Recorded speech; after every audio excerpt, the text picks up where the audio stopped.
So, very good morning. Welcome to the last lecture, which is on the finite element analysis in 3-dimensional domain. So, in this lecture I will be discussing about the steps, okay, to solve these similar problems or the same problems that I discussed earlier, that is the steady state heat conduction problem and the elasticity problem, okay, but in 3-dimensional domain. Alright. So, now as you see in this figure, we have a 3-dimensional structure where the domain is basically getting heated because of some heat source, and to increase the cooling, so some fins are arranged. Alright. So, these are called fins, so that we can expedite cooling. Alright. So, in this kind of a structure, say for a given heating condition of this body, alright. So, we want to know that if the ambient temperature is kept fixed, what is the steady temperature distribution in the whole domain. So, in these cases, so the 2-dimensional analysis is ineffective, alright. So, in that case we have to consider the whole domain, alright, and do the analysis. So, I will tell you the steps, okay, required to solve this kind of problems. Alright. So, we will start with the Poisson's equation, as earlier I said. So, this is the heat source term, alright. Earlier it was only function of x and y, alright. Now we have to consider the distribution because of the presence in z coordinate as well, alright, because our domain was limited to x and y plane earlier, but here the temperature can vary in the z direction as well, alright. So, here u is the unknown, that is the temperature in this case, and it is a function of x, y and z, alright. So, this is the same energy balance, alright. So, divergence of kappa times gradient of u, okay, negative of that is equal to the heat source term, alright. So, this heat source is per unit volume, alright. So, here kappa is the thermal conductivity. We have assumed the material or the domain to be isotropic, but it can be a function of x, y and z. So, in that case the domain is the material is isotropic but non-homogeneous, alright. Now, in addition to the governing differential equation, we need a Dirichlet boundary condition where u is specified, alright. In the part of the domain, the displacement, in this case the temperature is specified, alright, and in the Neumann boundary we have the heat flux, alright, the amount of heat that the domain is losing, so that is also specified. So, these two types of boundary conditions we will consider. So, the whole domain whole boundary will comprise of the Dirichlet boundary and the Neumann boundary, alright. So, in 2-dimensional case the domain was an area, okay, and the boundary was a curve, alright. In the 3-dimensional case the domain is a volume, alright, and the boundary will be area, the surface area of the domain, alright. So, with this problem in hand, so we will go in the same way. We will first write down the residue, alright.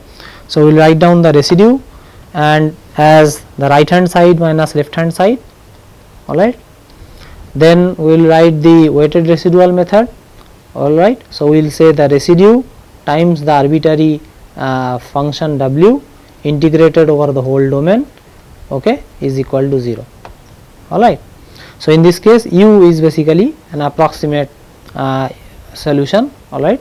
So, that we have substituted and that resulted in the residue. Now, so this invoking the weighted residual method, the first term that we will get is f times w. So, this is not a dot product, okay. So, this is f into w. So, first term will be fw integrated over the whole domain, and the second term is the divergence of kappa times gradient of u, alright, times w. Fine. Here as we can see the second derivative of u is present. So, in order to reduce the derivative, so what we usually do, we write this term as this term where w is taken inside del, alright, and then because of that in the second term we have kappa times gradient of u dot gradient of w. So, this is a dot product, alright. So, this is a dot product. Now, so this we have done couple of times, so I will not go into that.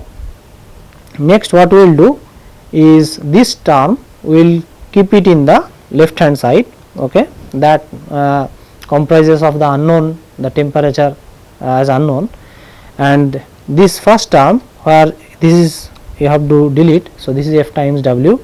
So, this term we have taken it in the right hand side because the heat generation term is specified. So, that is known, we have taken in the right hand side.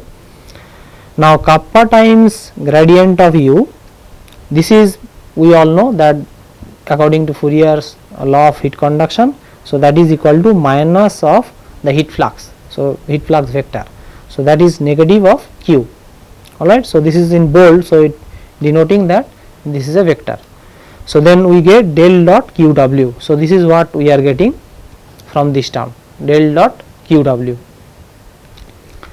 Now, del dot Q W, invoking the Gauss divergence, we are writing Q dot N into W integrated over the boundary, but since in the Dirichlet boundary we have W as 0.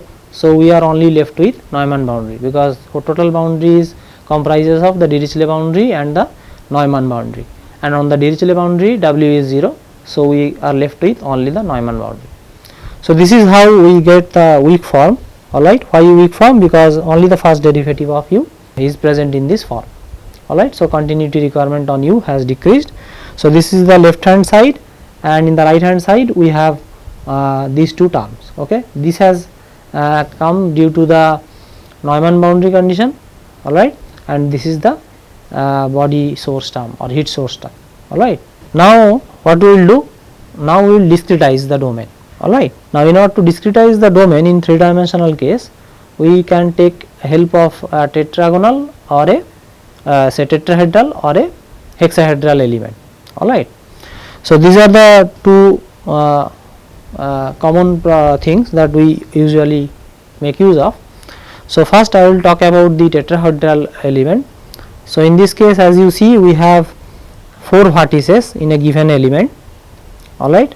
The nodes are numbered as 1, 2, 3 and 4, alright. So, first I will start with the linear shape functions. So, in this case, in addition to the constant term, we have 3 linear terms in x, y and z, okay. So, that defines n1, alright. Now, in this element there are 4 vertices. So, if we define the temperature at 4 vertices, so then n1 will be uniquely defined, because it contains only 4 unknowns, a0, a1, a2 and a3, alright. So, similarly n2, n3, n4 are also defined with respect to these constants, alright. Now, in order to calculate these coefficients a0, a1, a2, b0, b1, b2 and so on, so we have to define the shape functions as 1 at one node and 0 at all other nodes. So, that is how we have been doing it. So, in this case also we will do the same. So, at first node the coordinate is x1, y1 and z1. So, this is in the physical domain, alright. In the first node the coordinate is x1, y1, z1. So, here we will define n1 as 1, and at the other 3 vertices n1 is defined as 0, alright. So, that is what I have written here, n1 as 1 and n1 at 3 other vertices is equal to 0, alright. So, this will help us to formulate 4 equations, alright, and solving those 4 linear equations we can solve a0, a1, a2 and a3. So, that is how we have been doing it, alright. So, in this case also it is same, alright. Similarly, when we will define n2, so we will say n2 at the second node, second vertices is 1 and at all other vertices it is 0, alright. Similarly, I have defined n3 and n4, fine. Now, if I consider the first case, okay. So, once we plug in these values in this expression, so we will end up with 4 such equations, alright. So, here that those 4 equations I have written in the matrix form. As you can see, the first row corresponds to the equation of n1 written at node 1, okay, and so on for other 3 nodes. Alright. So, that is why it is 1 here and 0 at 3 other locations. Now, this matrix is, if it is invertible, so we can invert it and get the coefficient A. Alright. Now, in order to calculate the coefficients for these shape functions, that is B1, B2, B3, B4, sorry, B1, B2, B3 and B0, and similarly C0, C1, C2, C3, what we have to do? We have to use the same matrix, but only the right hand side we can shift. Alright. So, let me tell you that, say suppose if I write it for B, alright. So, if this matrix the left hand side, this vector if I substitute with B0, B1, B2, B3, then the right hand side will be, this will be 0, then this becomes 1, alright, and all other entries will be 0, alright. So, only by changing the right hand side vector, okay, keeping the matrix same, I can get the corresponding coefficients. So, this I already told in the 2D case, alright. So, that I have written in one go. So, these are the unknowns in each of the shape functions I have written in as a column, alright, and that matrix I have termed as C. So, the corresponding entries, okay, I have written in the right hand side. So, that ends up with identity matrix. So, now A times this matrix gives us a identity matrix. So, obviously this matrix is A inverse. So, basically simply we will take the A inverse and find out the columns of A inverse, that will give us the coefficients of the shape functions, and that is how we can define the shape functions as well. Alright. So, this defines the shape function.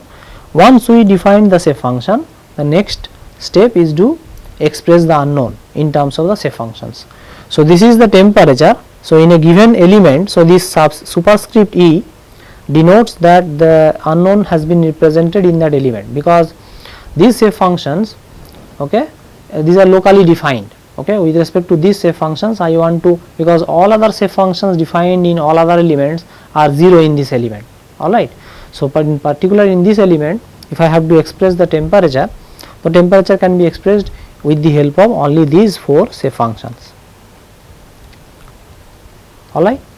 And what is alpha 1, alpha 2, alpha 3, alpha 4? These are the degrees of freedom as we discussed earlier.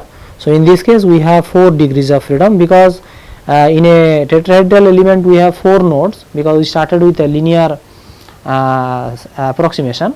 So, we have 4 nodes, and in each node we have one unknown, that is the temperature. So, we have basically 4 degrees of freedom. So, alpha 1, alpha 2, alpha 3, alpha 4, they represent the temperature at these 4 nodes or vertices, alright. So, this we have done a couple of times. Now, we have written that UE as Ni alpha I, where I goes from 1 to 4 in this case, alright, because I is repeated. So, there is a summation sign over I. Now, this expression I can written in the, I can write in the matrix form as this, where you can see this Ne, okay, this is written as a not a matrix, this is written in the as a row vector, alright. So, this row vector comprises of this n1, n2, n3, n4 as columns, alright, and this is a column vector alpha I. So, that basically represents the same thing, Ni alpha I, alright. Now, what is this alpha E? Alpha E basically is these 4 degrees of freedom that is defined in this element, alright.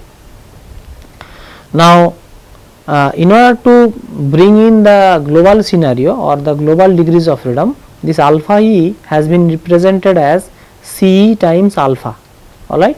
So, let me write alpha E has been written as C times alpha, alright. So, this is element degrees of freedom, means the degrees of freedom that is defined only in this element. In this case there are 4, alright, and this alpha is basically the degrees of freedom over the whole domain. There can be few hundred thousands, alright. So, now the relation between this local degree of freedom and the global degree of freedom, that is defined as this matrix CE. So now obviously this CE basically mostly 0, alright, only few entries will be 1. Okay. So this is basically bringing in the connectivity information, alright. Now obviously this will depend on a element, so that is why we have put a superscript E, because as the element changes we will have a different structure of C, alright, but this C is a constant, alright. Now we have written this unknown U in this element as this row vector times this matrix C times alpha, alright. Now since in our weak form we have gradient of U, so here I have calculated gradient of U, so that is exactly gradient of Ni alpha I, okay, that is coming from here because U is Ni alpha I, so gradient of U is gradient of Ni alpha I, alpha is our constant. So this gradient of Ni, if I arrange as columns, okay, so I form this matrix BE, so BE contains this gradient of Ni as columns. So B times alpha, that defines the gradient of U, alright. Again alpha E has been substituted with CE times alpha, okay. So this is alpha, this alpha represents the global all the temperatures at the nodes of all the elements in the whole domain, alright.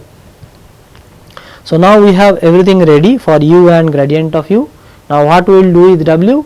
W, as I said in the Galerkin approach, W also will contain the same shape functions, alright.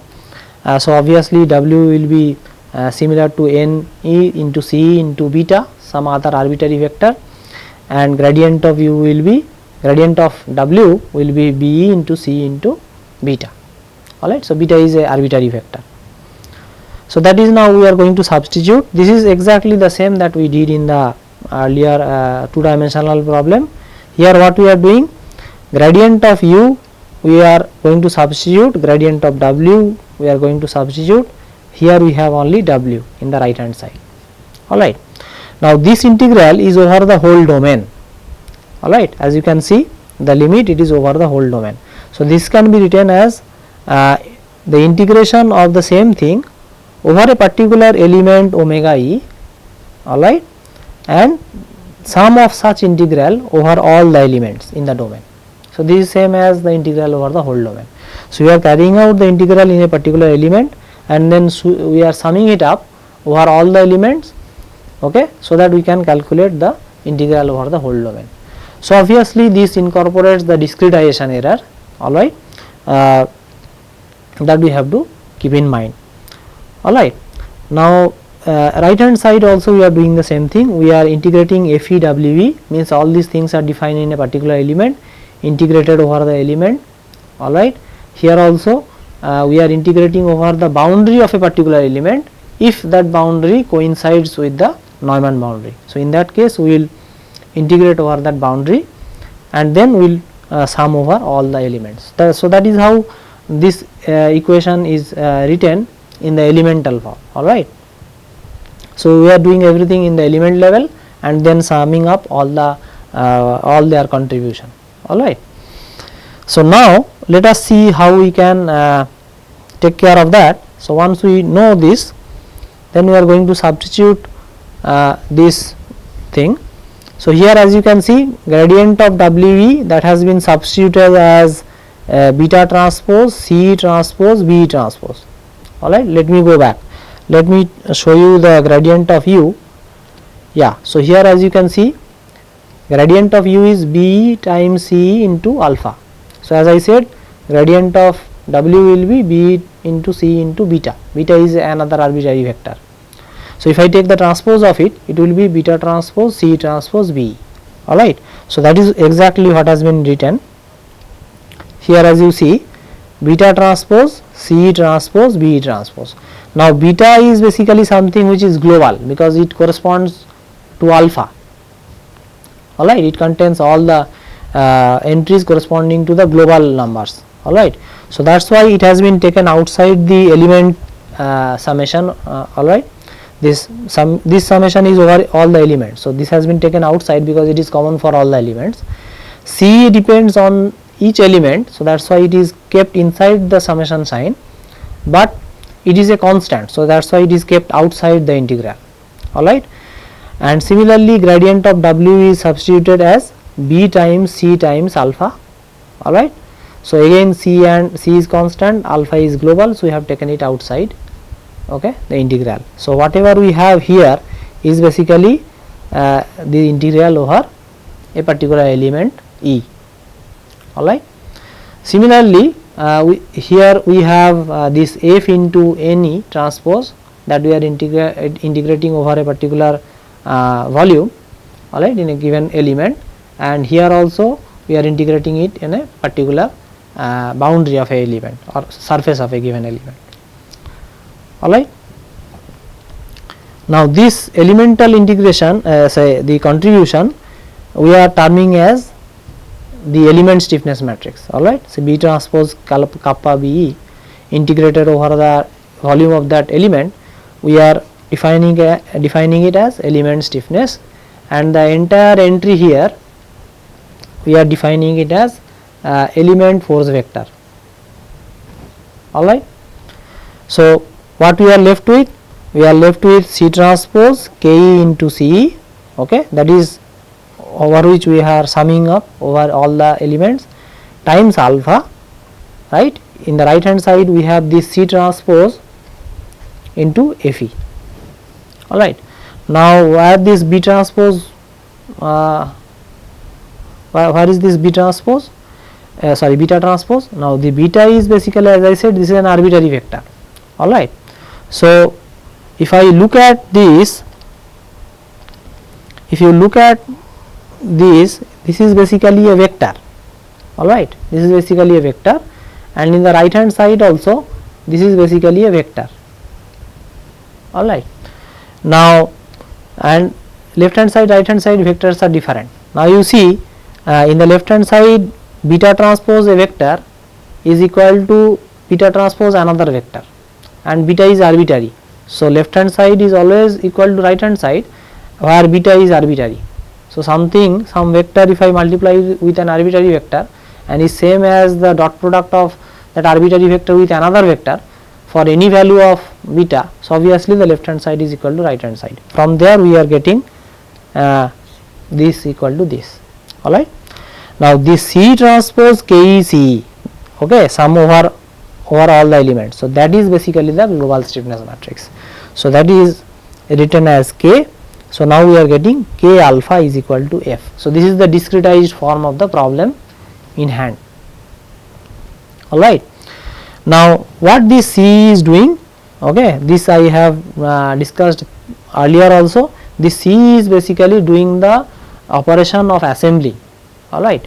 So we as we did earlier, we calculated the element stiffness matrix individually for each element, and then looking at the connectivity we put them into the global stiffness matrix. So that is exactly this C matrix, okay, is doing here, alright. But we do not do assembly following this C matrix because C is a very large matrix containing mostly zeros.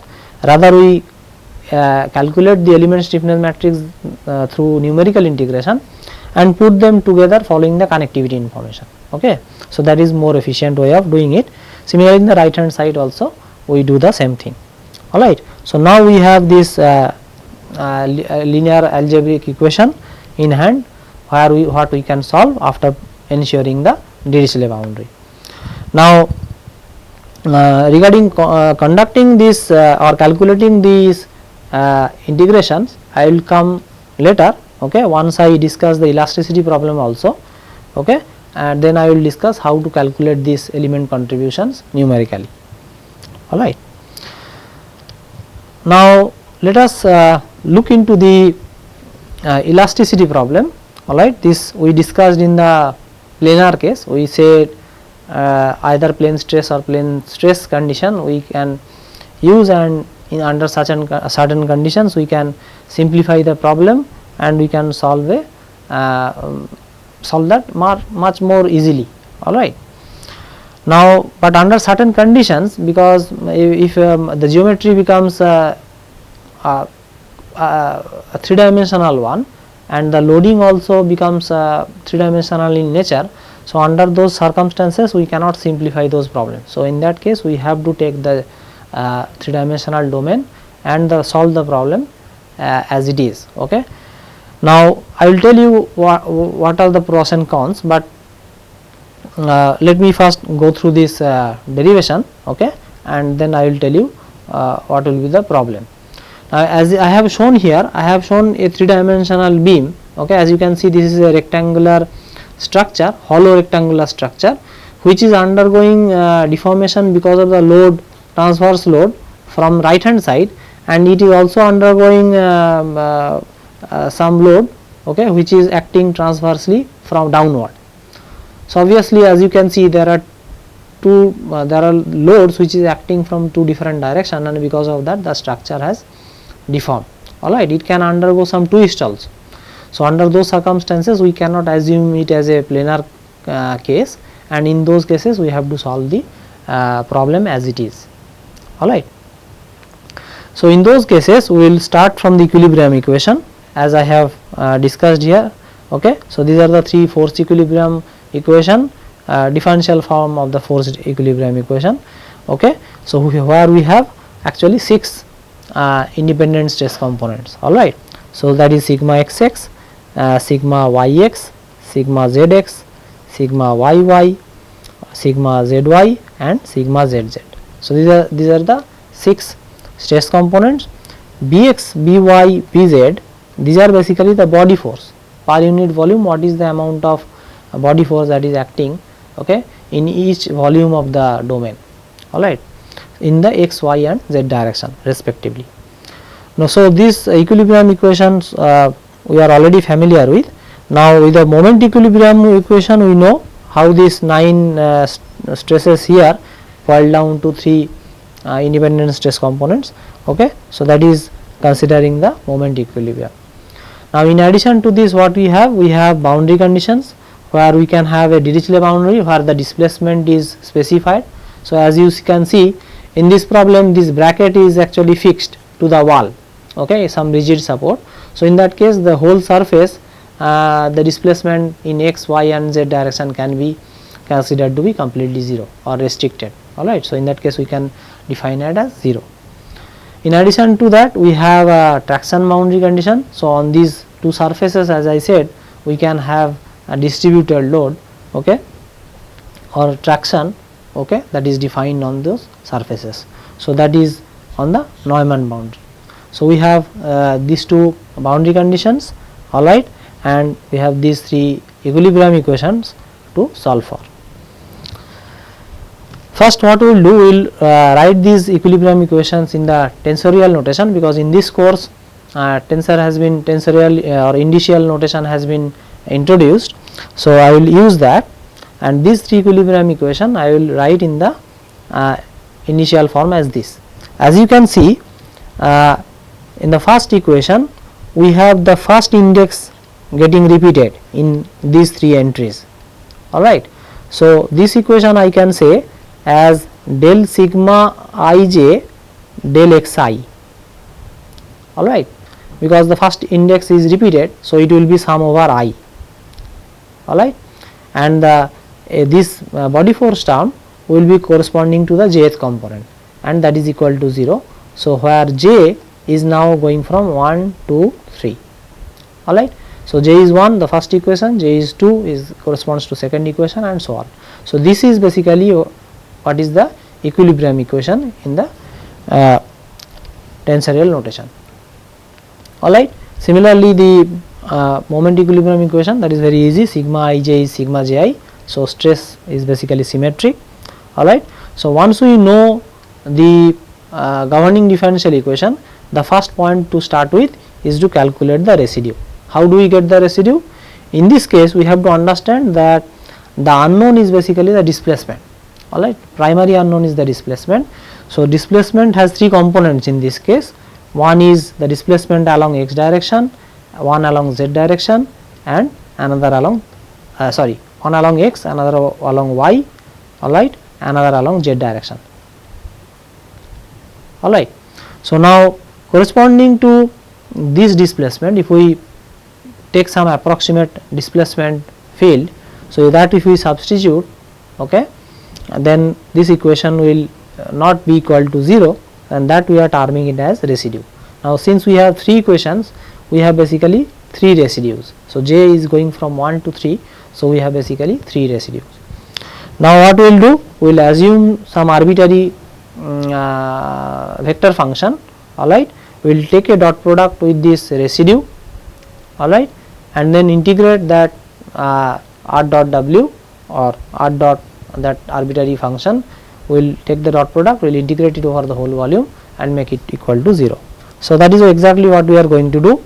We are saying rj wj, that is integrated over the domain, is equal to 0. So here w does not represent the displacement in the z direction, rather this represents the weight function, alright. So here generally we use ux, uy and uz to represent the displacement components, alright. So don't get confused with w, because I am using it quite a few times.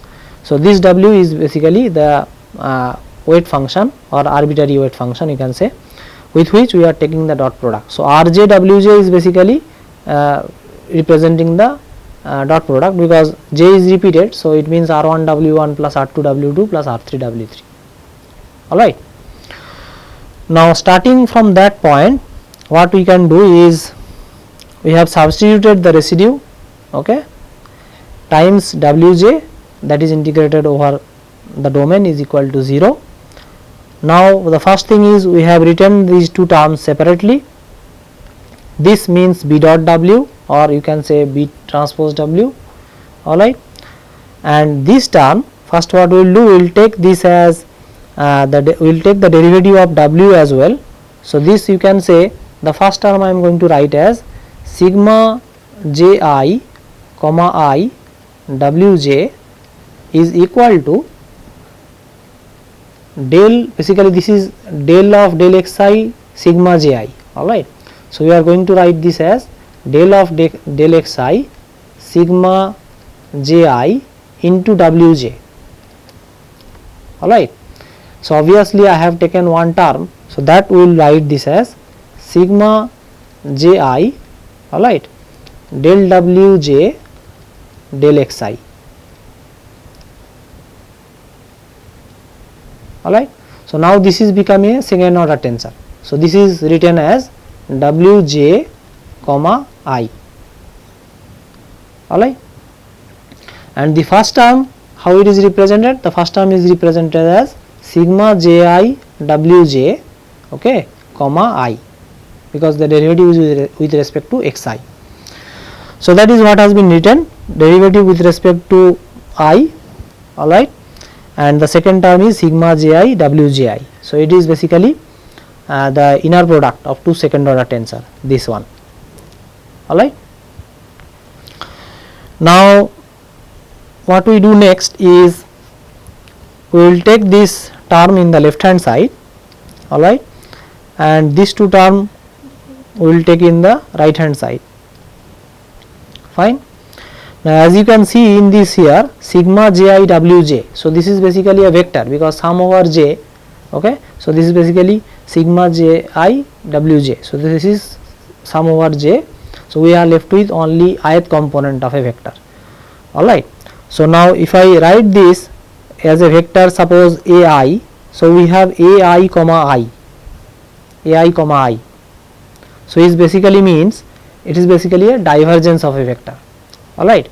So the divergence of a vector integrated over the whole domain, so that we are again representing as the normal component of the vector, alright, normal component of the vector integrated over the boundary of the domain, alright.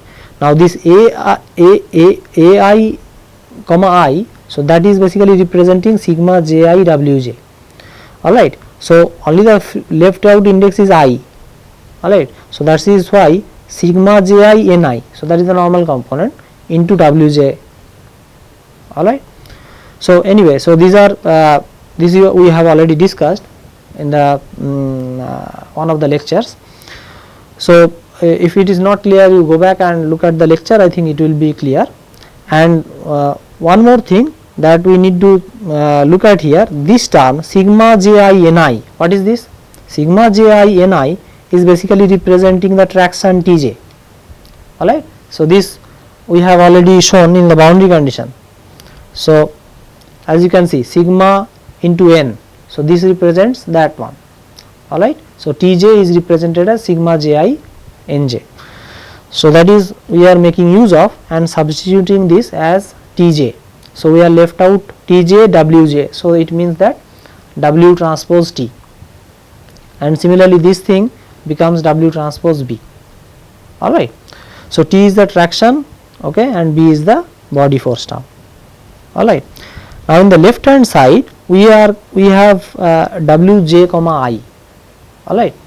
Now what is this Wj comma I? The Wj comma I, we are going to write this as, or Wj comma I or Wi comma j. So we are going to write this as Wi comma j plus Wj comma I, okay, half of that, and Wi comma j minus Wj comma I,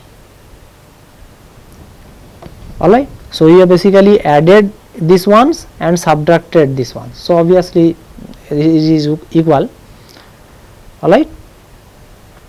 So this part is symmetric where this part is not, alright. Now what is this part? What is this part? If you write this, this is basically del Wi del xj plus del Wj del xi, and half of that. What is that? So that is basically epsilon, strain, definition of strain because of the displacement field W, not U, okay. So I will write displacement because of W, and it is the ijth component of that, okay, the strain due to the displacement W, alright. So that we know. Now this term, okay, we will see how it is not getting into here. So here I have explained that. So I have taken a symmetric tensor Aij, which is Aij is equal to Aj, and I have taken a skew symmetric one, that Bij is minus Bji, alright. Now I am taking the inner product of these two second order tensor. So A is symmetric and B is skew symmetric, alright. So Bij is minus Bj. So I am taking their inner product, so that is represented as Aij Bij, alright. Now since I and j are dummy variable, so we are swapping, okay. I am making I as j, j as I can use any other variable. So I am writing as Aji times Bji, okay. Then since Aji is Aij, so I am writing Aji as Aij because it is symmetric, but Bji is minus Bij, okay, because it is skew symmetric, alright. Now since it is a scalar, okay, because it is a inner product, so I am getting a scalar out of this, and that is equal to the same scalar but negative of that. So this is possible only when it is equal to 0. So that is why the inner product of a skew symmetric part and the symmetric part, so A is symmetric, B is skew symmetric, the inner product, okay, will be equal to 0, alright. So why we are discussing it here? Because once I replace W as a symmetric part and a skew symmetric part, and if I replace it here, alright, so what we find is that since the stress is symmetric, okay, stress is symmetric, so sigma ji times the skew symmetric part, that will be 0 because it is basically the inner product. So inner product of with this symmetric part will lead to 0. So we will end up with only this part, alright. So in the left hand side we have sigma ji times this symmetric part of Wij, alright. The right hand side I haven't changed anything except that sigma ji ni represented as Tj. Now this, as I said, this is basically the strain due to the, you can say, the small strain definition, okay. It is basically the strain due to the displacement field W. So let us go ahead and see the final form. We have represented that strain as del of epsilon j. Why? Because if I replace W as a variation of U, Okay, if I think of W as a variation of U, that is del of Ui, alright, then this strain is basically, you can say, the variation of the actual strain, alright. So W has been substituted as del Ui, so the corresponding strain has been represented as del of epsilon Ji. So once we know that, because now we are going to substitute it here, the stress is the actual stress, okay, that is there due to the deformation, times the virtual strain, okay, in a given equilibrium configuration, under the stresses that is existing in the body, if I think of an additional deformation, okay, some virtual displacement in that configuration, under the constraint that it is not violating the geometric boundary conditions, okay, then the internal virtual work is equal to the external virtual work, okay. This is what we are deriving from the equilibrium equation, okay. Once we think of W, which is basically the arbitrary weight function, as the virtual displacement, alright. So most of the structural analysis start from this principle, okay, where we make use of this statement that internal virtual work is equal to the external virtual work, alright. So Tj is external and this is the virtual displacement, Bj is the external body force, but this is the virtual displacement, alright. This is actual stress, but this is virtual strain, alright. So that gives us this virtual work principle. So once we understand this, so we can make use of this. Now here what I have done, the stress now I have substituted as sigma ij as Cij KL times epsilon ij, where Cij KL is a fourth order tensor, it basically represents the relation between the stress tensor and the strain tensor. Say stress and strain tensors are second order tensor, these are related by a fourth order tensor, so that is basically dependent on the material property, alright, that depends upon the material property. So now stress sigma ij I have replaced with epsilon ij, sorry, Cij KL into epsilon KL, okay. So that is representing sigma ij, and the virtual strain remains as it is, del epsilon ij, alright. Now once I do all this thing, then right hand side we have the same thing, whatever was there earlier. So we will now start from here and we will try to find out the discrete form of the problem in hand, alright. Now in this case, for the left hand side, we will not take this strain and these stresses as a tensor, rather we will arrange them in a vector, okay, and we will take the dot product of these stresses and strains maintaining the strain energy, okay. So I will show you how to do that. So now we know this weak form, now let us go ahead and try to obtain the discrete form of this problem in hand. Now here if I use the same tetrahedral element, so I am using these four shape functions n1, n2, n3, n4 to represent my displacement in x, y and z, alright.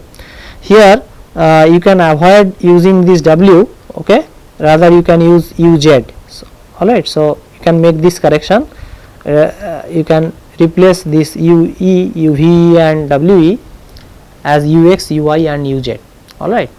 But one thing you note, that the displacement in the three direction, they are represented by the same shape functions, alright. Now in a given node, in the tetrahedral element, in a given node, now we have three unknowns, that is suppose u1, v1 and w1 for the first node. So in a given node, we have the three unknowns as as the displacement in x, y and z, alright. So in each node we have 3 degrees of freedom, so 4 nodes we have 12 degrees of freedom. So in a given element we have 12 unknowns, alright. Now if I go back to the two dimensional case, so if I start with linear element, linear quadrilateral case, then we had 4 nodes and each node we had one unknown. So in that case we had in each node we had 2 unknowns. So in that case we had, that is ux and ui. So in that case we had 8 unknowns. So as you can see, moving from 2 dimensional to 3 dimensional problem, in each element, okay, even if we consider the linear case, the unknown increases from 8 to 12. Alright. So that is what we need to think of. Alright. Now this set of expressions I have written it in the matrix form, alright, where this matrix, alright, is referred as this NE, alright, this is a function matrix NE, which is of size 3 by 12, and this DL, you can say this is alpha local also. So this is basically containing the degrees of freedom in the element. Alright. Now following the earlier approach, this local degrees of freedom I am representing in terms of the global degrees of freedom, making use of the connectivity information. So this is the containing the connectivity information. Alright. So this is same as what I discussed. Now once I formulate U, now the next step is to find out the strain and the virtual displacement and virtual strain. So the virtual displacement I have made use of the same shape functions following Galerkin approach, and I am writing del U in terms of del D. Okay. Now it is having a superscript G, it means it is basically a global degree of freedom. So this corresponds to the global degrees of freedom. Okay, that is why we are using the matrix C. Fine. So once we have formulated the shape function matrix, now let us go ahead and find out the strain. The strain, as I said, we have arranged in a vector form, alright, where these are basically the engineering strain. Okay. So in finite element analysis we deal with the engineering strain, and these are mostly represented as gamma. So this is gamma xy, this is gamma yz and gamma zx. Alright. So these are the definitions of strain with displacement, and with the help of same shape function we end up with this matrix, this big matrix, okay, times this unknowns. Okay, this is L, so it means it is local, means in a given element. You can use superscript E also. Alright. So this big matrix we are defining as BE. Alright. So the strain vector, which has 6 components, is written as B times D. So here D is basically of size 6 by of size 12 by 1, because we have 4 nodes, in each node we have 3 unknowns. So we have basically 12 unknowns. So again that local has been expressed in terms of the global degrees of freedom with the help of the matrix C. Alright. Similarly the virtual strain has been written in terms of the same matrix BE, and this has been converted to the global form. Alright. So there is a notation problem, so always use 1. So in this case you use L. Alright. So once we express this, now this strain, because we represented this in a vector form, so we have to find out the stresses corresponding to the actual strain. So the stresses now we have written as a vector, alright, containing those 6 independent stress components. We have written it as a matrix D times this strain vector, whatever has been written here. Alright. So this is basically the material property, or say constitutive relation. Alright. Now D, once we, because it depends upon the material, once we define the material we know the D. Say linear elastic isotropic material, we can define D using the modulus of elasticity and the Poisson's ratio. Now epsilon we are now defining in terms of B, C and D. So this is whatever we have already defined here. So sigma has been represented in terms of the global degrees of freedom, and virtual strain has been represented in terms of the virtual nodal displacement. Alright. Now we are going to plug them here.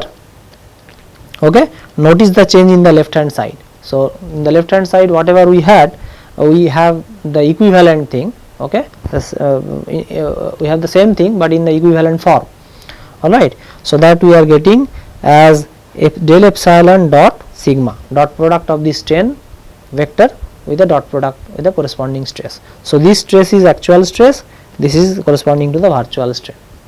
So we are going to insert these expressions okay, in these two expressions here. Alright. Now let us go ahead. As you can see, the expression has become very big. So the global one we have taken it outside because it is same for all the elements. The CE is basically the operator that is basically doing the assembly. So that is containing only the constant zeros and ones. So that has come out of the integral. We have only thing B transpose D B. So that is we are integrating over the each element. Alright. Now, and whatever, because here we substituted because this is del epsilon transpose. So let us go back, let me just tell you. So we have this transpose, then this transpose, then this transpose, that gives the first B transpose, and from here we are getting D B into C into DG. So these are the 4 things and these are the 3 things, but in the reverse order. That is what is appearing. Alright. So these 3 things are basically due to the del epsilon transpose. Alright, and these 4 things, alright, this is basically the because of sigma. Alright. So once we have identified that, the right hand side is also very easy. You just substitute the corresponding terms in the displacement, because displacement has only n times dg. Alright. So that's why you have d transpose, c transpose, any transpose, and this is the body force term. Similarly we have c transpose, any transpose. Alright, this is a traction term. Fine. So now the main target is we have to calculate these terms, okay, element wise. We have to visit each element, alright, and calculate these 3 terms, and then with the help of the C matrix, okay, which we do not do with the help of the C matrix, we rather use the connectivity information and put them together, okay, in the form of a global stiffness matrix. So that is what has been shown here. C transpose KEC, that is the global stiffness matrix once we assemble. Alright. Similarly, after assembly we get the force vector. Now one thing you just note that beta we have already basically, or you can say dg, which is equivalent to beta, okay. The dg, that is basically arbitrary, okay, using the arbitrariness of dg we got rid of that and we got this system of equations, okay. This we have done quite many times. So at the end you have again a system of linear equations to solve for. Obviously we need to ensure that the Dirichlet boundary is satisfied. Alright. Now here I have shown a discretized domain with a quadrilateral, sorry, in this case it is hexahedral element, okay. From each side it looks like a quadrilateral element, but actually one element you have, so in this case I am going to discuss it. So this is one hexahedral element, alright. Likewise there are several hexahedral elements in this discretized domain, and if you have noticed earlier also I have shown a discretized domain where we had tetrahedral elements, alright, and this is how it looks once you mesh the domain, alright. Now before going into the numerical integration, I will just try to recapitulate that thing before, because in order to do the numerical integration we have to take the physical element to a master element, and then we have to take help of the Gauss quadrature rule. So here I have shown a hexahedral element, okay. As you can see here there are 8 nodes, and in each node we have 3 unknowns. So in that case in each element we have 24 unknowns, alright. Now this element which is in physical domain, that we have to map it to a corresponding hexahedral element in the master element, alright. And in this case as you can see these are not xyz, this is rather xi, eta and zeta, alright. And in each side this hexahedral element, in each side it is of length 2, okay, spanning from -1 to +1 in each direction, alright. So this we have to do, so this mapping we have to do. So in this case if we can do linear mapping, okay, or we can use the same shape functions as whatever we have used to represent the displacement in an isoparametric approach. So let us first define the shape functions. So here I have defined the shape functions in the master element directly. Okay, as you can see, since we have 8 vertices, okay, so in a linear case, or I should say trilinear case, we should have a constant term. We have a constant term in xi, eta and zeta. We have bilinear terms in xi, eta and zeta. So as you can see, these are basically bilinear terms, and this is trilinear term. Alright. So we have 8 coefficients to solve for. Alright. Now we have to solve these 8 coefficients. How we do that? We can say n1 is 1 at node 1 and 0 at all other nodes. So it is 1 at one node and 0 at 7 other nodes. So we have 8 equations to solve for, and from there we can find out the 8 coefficients. Or in another approach, we can take help of the tensor product. Okay, we can take the tensor product of the one dimensional shape functions. So we will take linear shape functions in xi, eta and zeta, and we will take the tensor product of them, and we can find out all the shape functions. Okay, like we do, or like we did it in 2-dimensional case. Alright, same approach we can follow and construct the shape functions. Now once the shape functions are ready, now we are going to map the physical element to the corresponding master element using this xi ni, yi ni, zi ni. So ni hat means it is defined in the master element.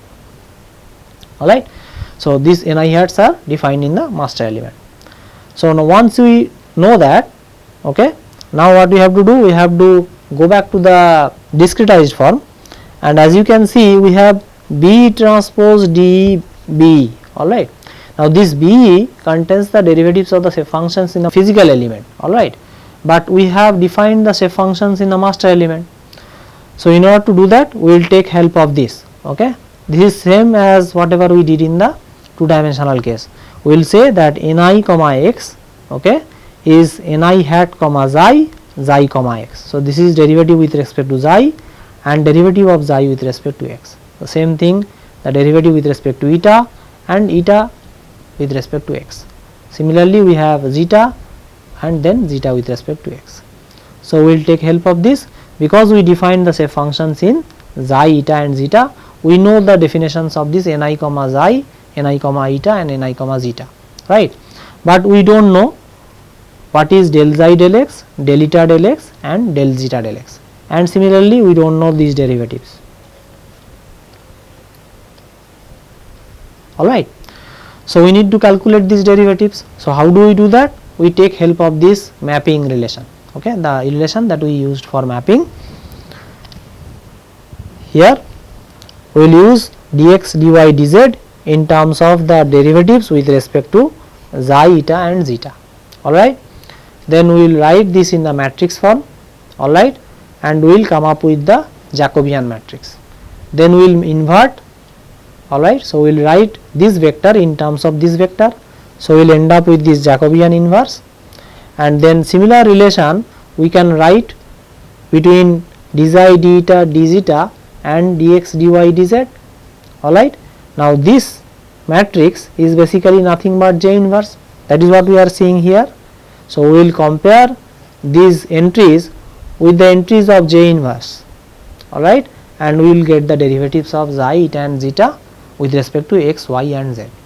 Okay, so this is exactly the same whatever we did in the 2-dimensional case.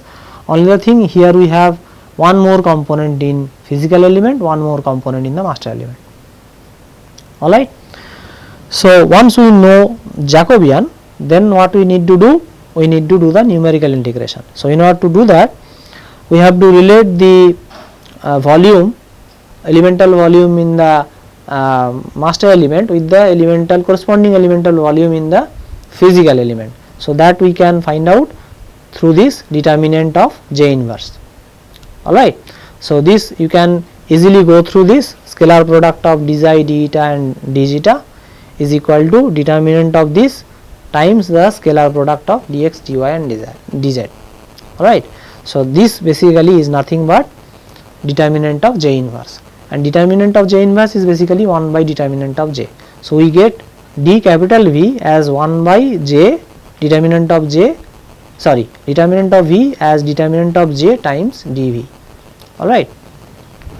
So now if I have to integrate this in the physical element, okay, what I will do, I will write this function in terms of zeta and zeta, okay, by using the relations that we have already shown, x, y and z in terms of zeta and zeta, and then dv will be written as determinant of j times small dv. So this is in the master element. Alright. So once we have written this integrand in the master element, now we will go ahead and use the Gauss quadrature. So we will say the function evaluated at certain points in the master element, the determinant of Jacobian calculated at that Gauss point, and the corresponding weight. So we will sum it up over all the Gauss points, that will basically give us this integration. Alright. Same thing is true for the integral, area integral, but in that case Jacobian we have to find out, because we have to map one of the sides of the physical element to the corresponding master element in the which is basically a quadrilateral element. Alright. So that I have already shown in the 2-dimensional case. So that we have to use, and accordingly we have to use the Gauss quadrature rule. Alright. So this is how we can calculate the integrals element wise, then we will put them together following connectivity relation, and then we will get the global stiffness matrix and the global force vector. Only the thing, number of computation is very large compared to the 2-dimensional case. Alright. Now one thing I thought I should communicate, okay, before the end of this lecture, that is, once we get the system of equation, okay, we always try to derive this, okay, k alpha is equal to f. So alright. Now we have a very large stiffness matrix, very large force vector, okay. Typically for practical problems we have few 100,000 unknowns, okay, it can be more if you have if you are solving for fluid mechanics problem or fluid structure interaction problems and so on. So in that case we have very large number of unknowns, okay, and in that case k is very large. Alright. But fortunately, even if k is large, k is generally found as sparse matrix, means that most of the entries in the stiffness matrix are found to be zeros, okay. Very few entries in each row are found to be non-zero. So in that so that is basically an advantage. We generally don't store all those zeros, we store row wise, we store only the non-zero entries. So that way we have we can actually save a lot of computational resource, and one more thing, because of the sparsity of this stiffness matrix only, we are able to solve most of the practical problems. Alright. Now while solving this kx equal to f or k alpha equal to f, now what we have options, we have two options, one is direct solver, another is iterative solver. Direct solver is basically based on elimination, okay, Gauss elimination and LU decomposition, and there are very efficient solvers out there. Alright. So we can choose one of them.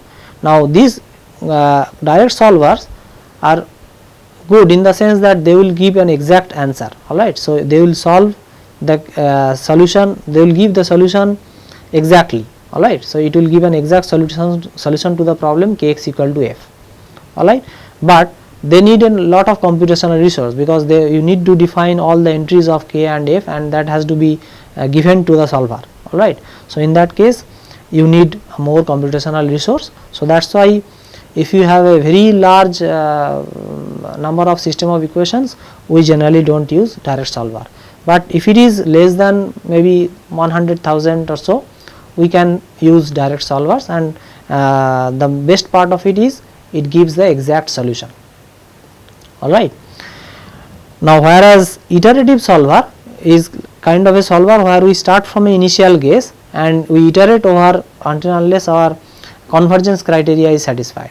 So convergence is based on some kind of residue, okay, and till the norm of the residue is less than something, so till then we continue the iteration. Now in that process we end up with approximate solutions. Alright. We end up with approximate solution, but it requires lesser amount of computational resources. So that is the most advantageous So in nowadays most of the big simulations are basically done with the help of iterative solvers, alright. But in a given iterative solver, in order to get a good solution, you have to have a preconditioner. So that is a must. Okay, if you cannot choose a proper preconditioner, then it may not work for your purpose, alright. Now this conjugate gradient, mean race and GM race, these are the mostly used iterative solvers, so that you can look into, alright. Above all, what I wanted to communicate is there are two options for solving k alpha equal to f. One is direct solver, which gives you exact solution but requires more computational resource, it requires more time, and if you have less amount of memory in your resource, then you may not use your direct solver. But if you have a smaller problem, you should go for direct solver. Whereas iterative solvers are very good for bigger problems, but that requires a preconditioner, and you always have to remember that it gives a approximate solution. So you always have to check, okay, the solution that you are getting is correct or not, alright. So with this I will stop this lecture. Okay, thank you.